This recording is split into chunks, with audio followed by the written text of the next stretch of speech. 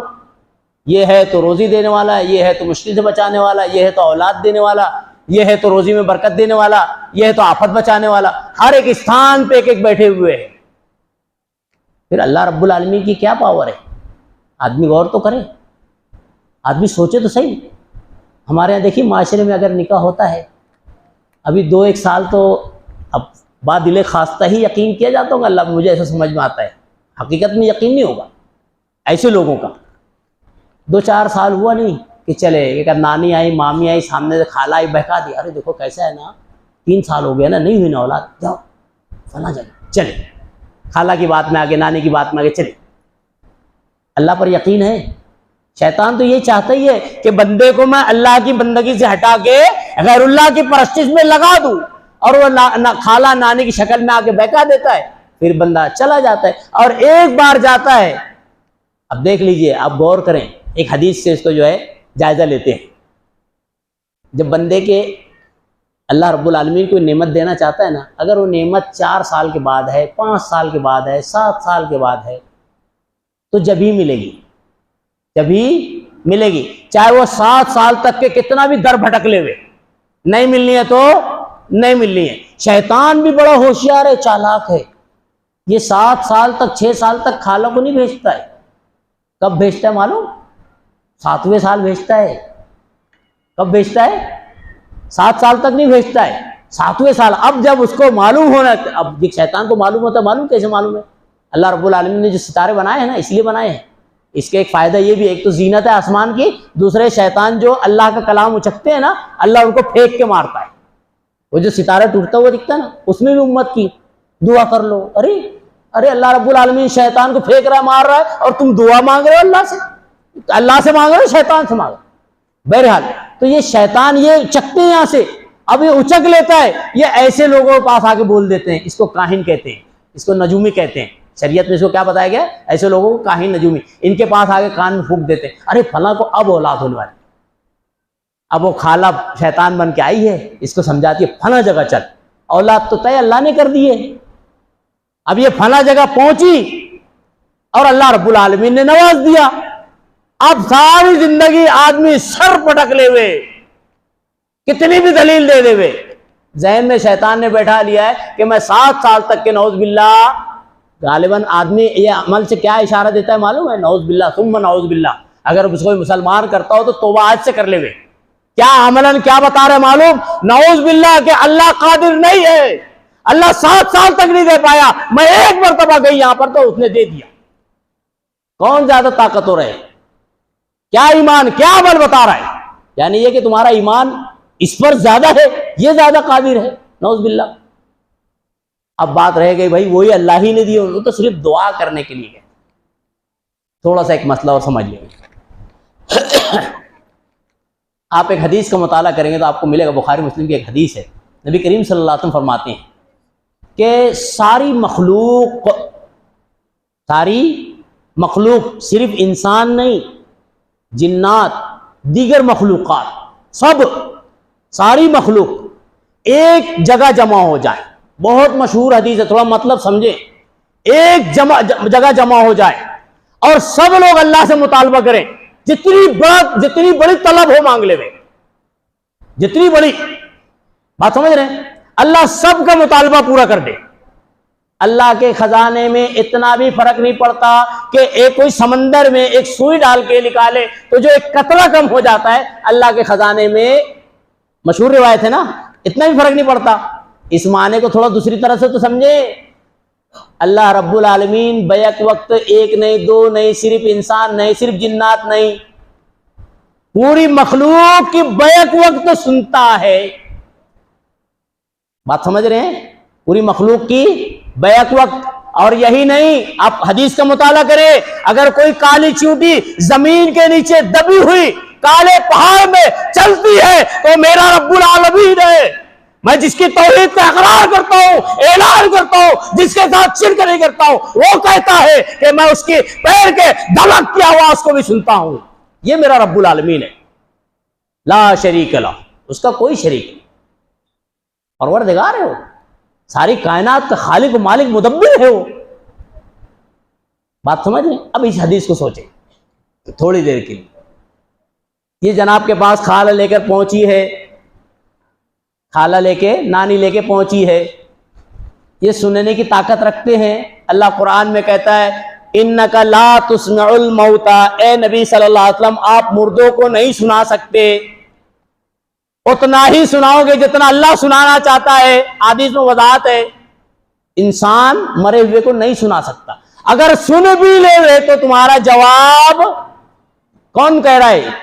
اللہ کہہ رہا ہے یہ جواب نہیں دیتے. تم سنا کیوں رہے ہو جب جواب نہیں دیتے؟ جواب آنا ہی نہیں ہے تو تم سنا کیوں رہے ہو؟ دعا کرنا ہے تو گھر پہ بیٹھ کے کریں. ان کے حق میں دعا کرنا ہے نا، گھر پہ بیٹھ کے کریں. وہاں کیوں جا رہے؟ اچھا جانا ہی ہے تو قبرستان جائیے، مخصوص کیوں جا رہے ہیں؟ مراد ہستی ہے. بات سمجھ میں آ گئی؟ بہرحال اب دیکھ لیجئے، ایک بندہ ہے کتنا بھی مائنڈیڈ، دنیا بولتے ہیں نا مائنڈیڈ آدمی بہت زیادہ مائنڈیڈ ہے تو ایک سے دو لوگ کی سن لیتا ہے چار. کتنا بھی اللہ والا، ڈھونڈ لیجئے کسی اللہ والے کو، کتنا بھی اللہ والا ہو، اس کی زندگی میں کتنے لوگوں کی سنتا ہے؟ ہاتھ بولو، اٹھا کے بولو بھائی کوئی اللہ والا ہے، کوئی اللہ والا ہے، بڑا مائنڈیڈ ہے، بڑا دیندار ہے، ایک وقت میں کتنے انسان کی سنے گا؟ بولو ایک کی سنے گا نا.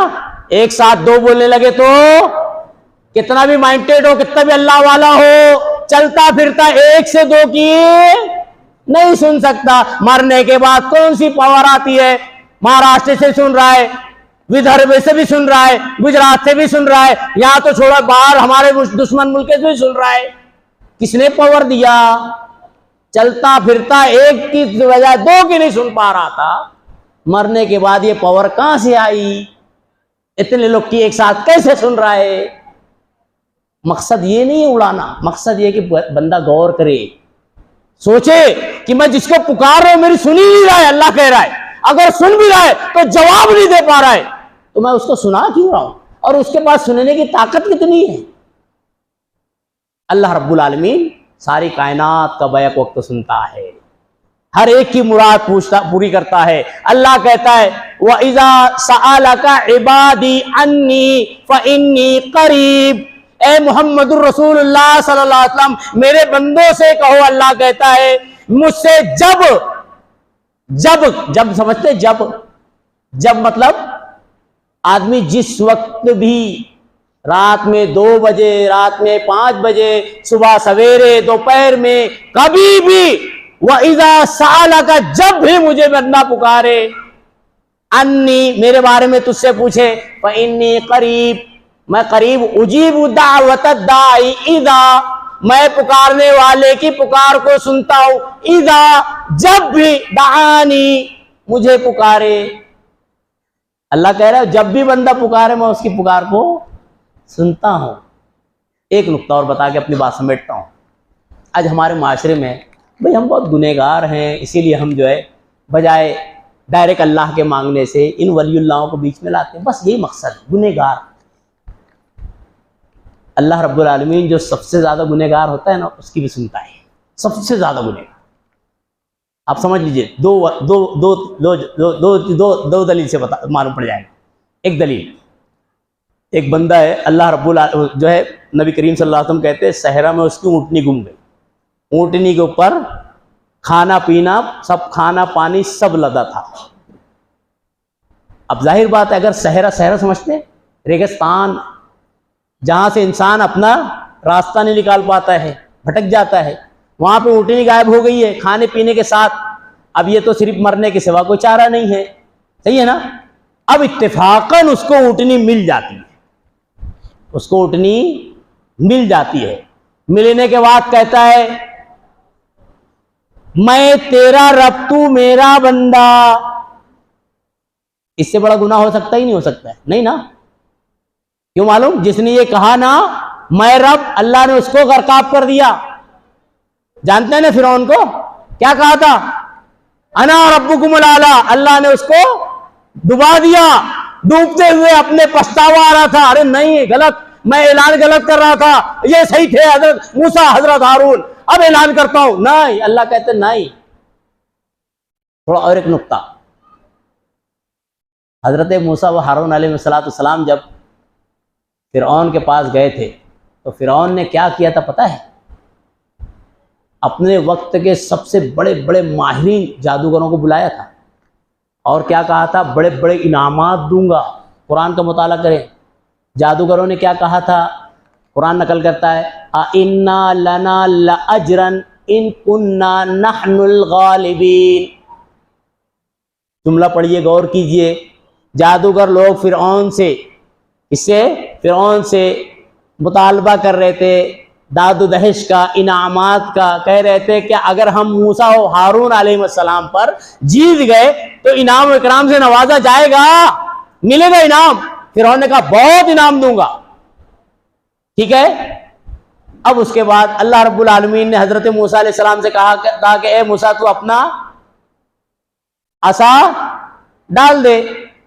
قرآن کا مطالعہ کرے. حضرت موسیٰ علیہ السلام نے جب عصا ڈالا ایک بڑا اژدہا بنا, تمام ان کے جادوگروں کے سانپ کو نگل گیا. تو اس وقت جتنے جادوگر تھے سب نے کیا کہا تھا؟ کیا کہا تھا؟ آمنا, ہم رب العالمین پر ایمان لائے. سب نے کہا تھا نا. اب جب سب نے کہا, یہ جادوگروں نے, کہ ہم رب العالمین پر ایمان لائے, تو فرعون نے کیا دھمکی دیا؟ میری اجازت کے بغیر ایمان لائے ہو, میں تمہارا ہاتھ اور پیر کٹوا دوں گا. ایک ہاتھ ایک پیر, بغیر میری اجازت کے ایمان لا رہے ہو. جادوگروں نے جو تھوڑی دیر پہلے کہہ رہے تھے کچھ انعام ملے گا, فرعون سے مطالبہ کر رہے تھے, اللہ کا ایمان آ گیا, اللہ کی توحید اندر آ گئی, یقین آ گیا, تو جملہ بن گیا فَقْضِ مَا أَنْتَ بِقَاضٍ. اے فرعون تجھے جو کرنا ہے کر, تجھے جو کرنا ہے کر. ہاتھ پیر کاٹتا ہے ہاتھ پیر کاٹ, مارتا ہے مار. فَقْضِ مَا أَنْتَ بِقَاضٍ إِنَّمَا تَقْضِي هَذِهِ الْحَيَاةِ الدُّنْيَا. تیرا بس اس دنیا تک چلے گا, آخرت میں نہیں چلے گا. اور ہم آخرت کے لیے رب العالمین پر ایمان لائیں.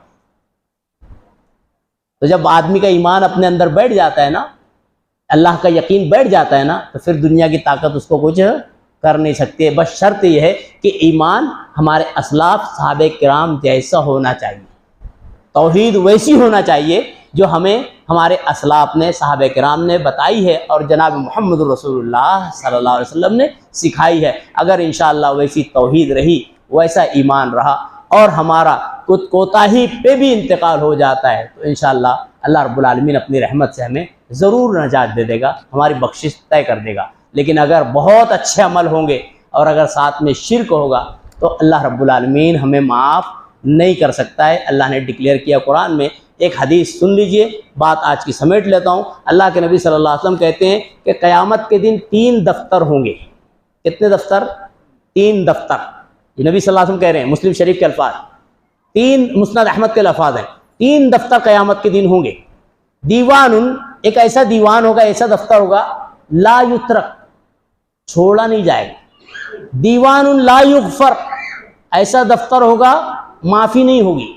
دیوان لا یأبى بہ, ایک ایسا دفتر ہوگا جس پہ اللہ رب العالمین دھیان نہیں دے گا, اب وہ اللہ کی رحمت پہ ہوگا. لا یغفر, معاف نہیں کرے گا. کس کو؟ جو شرک کرتا ہوا مرے گا. وہ رجسٹر جس کے اندر ایسا لکھا ہوگا مشرک, اس کی معافی نہیں.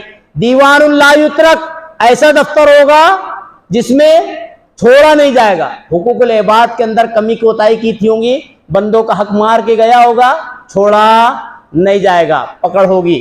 دیوان اللہ یوبا, ایک تیسرا دفتر ہوگا جس پہ اللہ دھیان نہیں دے گا, یعنی توحید پرست ہوگا.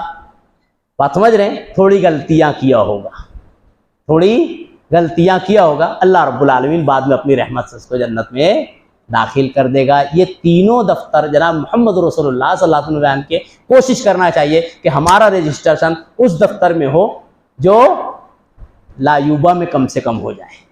اللہ رب العالمین سے دعا ہے الہ العالمین ہمیں توحید کی عظمت اور اہمیت کو سمجھنے والا بناوے, شرک کی کوتاہیوں سے اللہ رب العالمین میری آپ کی امت محمدیہ کی حفاظت فرماوے. جو لوگ جانے انجانے ہیلے حوالے کے نام پہ, دعا کے نام پہ, شرک و بدعات اور خرافات پہ پڑے ہیں, اللہ رب العالمین انہیں صحیح دین کی توحید کی سمجھ عطا فرما دے۔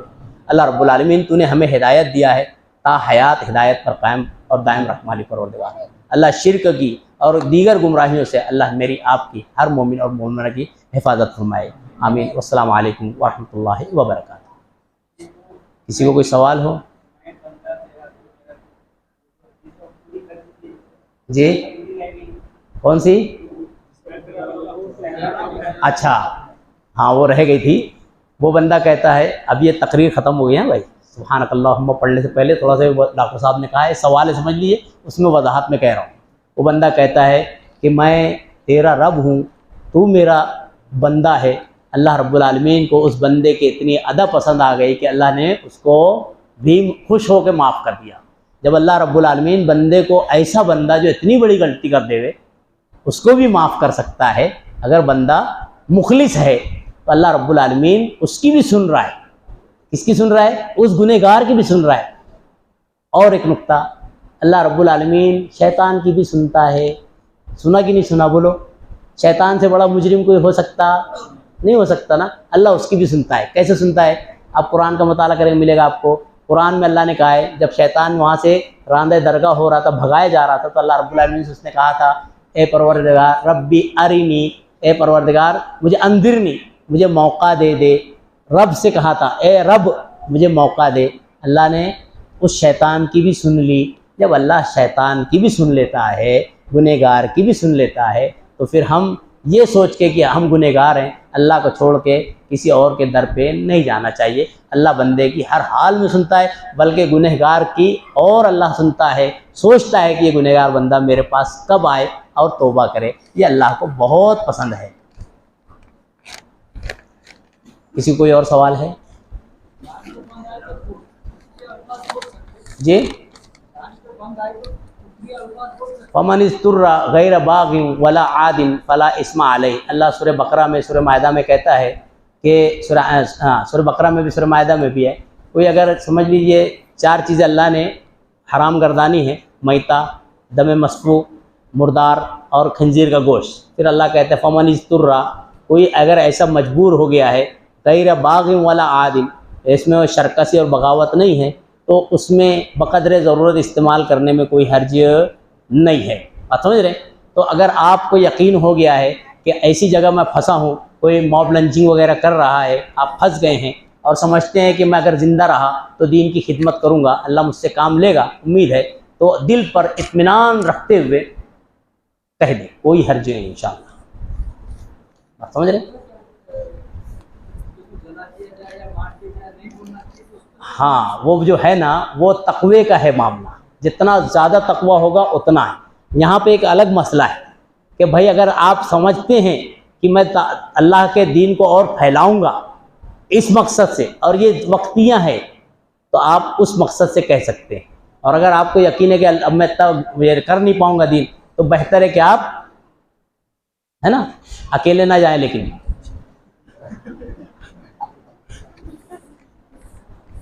ہے نا، صحیح بات ہے نا۔ بہت افسوس ہوتا ہے جب کسی کو دیکھتے ہیں نا اکیلے نہیں جاتے۔